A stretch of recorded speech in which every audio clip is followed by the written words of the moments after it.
makeshift raft navigates its way through an inundated Baghdad after torrential rains pounded the capital last Wednesday. More than 80% of its surface is nearly 3 meters underwater, swallowing not only the streets, but also civilian homes. The capital, which has now acquired the nickname Mini Venice, is where necessity has proven the mother of all inventions, as locals strategize to transport themselves from A to B.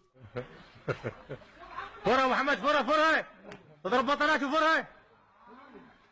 فرها محمد فرها.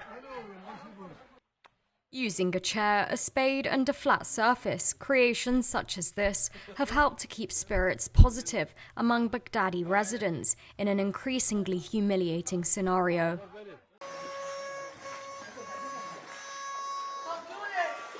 The sinking of the capital, caused by unusually severe and sudden weather, has been a real test of people's endurance and humour, which have only increased.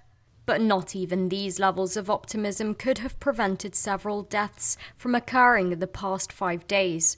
The problem is no longer a matter of flood control or Baghdad's inadequate drainage systems. Extensive power outages and the breakdown of electricity grids is the accompanying disaster that arrested the lives of 2 young children in Sadr city 2 days ago and killed 18 others, according to Baghdadi News.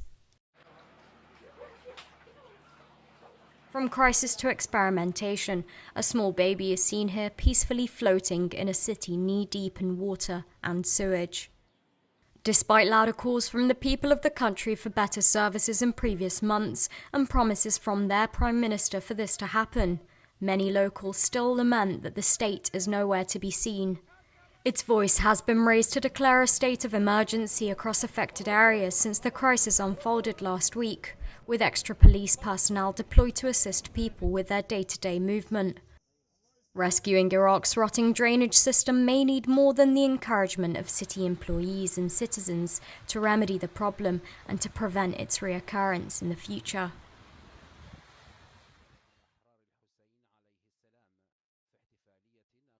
A political storm is on the horizon, prompted by the latest vote passed by Iraq's parliament earlier today. The cabinet unanimously agreed to contain the powers of Iraqi Prime Minister, no longer allowed to pass unilateral decisions. The latest controversy, according to lawmakers, has to do with Mr. Al-Abadi's sweeping reform plan that was ratified 2 months ago. The package, which stirred mixed views among parliamentarians, has become the latest cause of dispute.